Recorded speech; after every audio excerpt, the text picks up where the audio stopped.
Praise lord అండి. ఈరోజు ఉదయకాల సమయంలో మనం బైబిల్లో ఉన్న వాక్యాన్ని ఒకసారి పరిశీలించుకుందాము.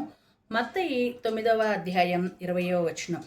ఆ సమయమున ఇదిగో 12 సంవత్సరముల నుండి రక్తస్రావ రోగము గల ఒక స్త్రీ, నేను ఆయన పై వస్త్రమును మాత్రము ముట్టితే బాగుపడదని అనుకొని తనలో తాను అనుకొని ఆయన వెనుకకు వచ్చి ఆయన వస్త్రపు చెంగు ముట్టెను.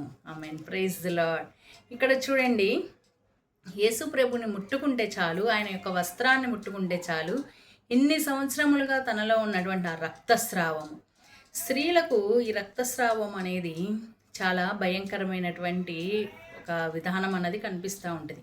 దాని ద్వారా వచ్చేటటువంటి నొప్పి కానివ్వండి, బాధ కానివ్వండి, నెలసరి అంటారు కదా, వచ్చే నెలకి ఒకసారి వచ్చే 2-3 రోజులు ఉండిపోయేదానికే మరి నేటి కాలంలో ఉన్న స్త్రీలు అయితే ఇంకా భయంకరంగా బాధపడుతుంటారు. కానీ ఈమె 12 సంవత్సరములుగా బాధపడుతుంది.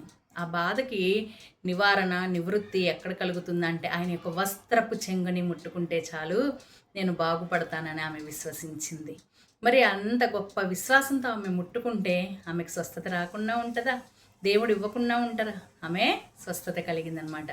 ఈ రకంగా పరిశుద్ధైనటువంటి దేవుడు తనను నమ్మి వచ్చినటువంటి బిడ్డలకు న్యాయం చేసేటటువంటి వారుగా మనకి కనిపిస్తున్నారు. వాక్యాన్ని బట్టి ముందుకు వెళ్దాం, ధైర్యంగా ఉందాం. ఏదైనప్పటికీ కూడా అది రక్తస్రావమా, అనారోగ్యమా, ఆర్థిక ఇబ్బంది, అప్పు బాధల ఏంటి, మన లైఫ్లో ఒక బ్రేక్ త్రూ కావాలని మనం అనుకుంటున్నామా, ఏం కోరుకుంటున్నాం, ఏదైనప్పటికీ కూడా చేయగలిగే సమర్థుడు ఆయనే. ముందుకెళ్దాం. Praise the Lord. ఆమేన్.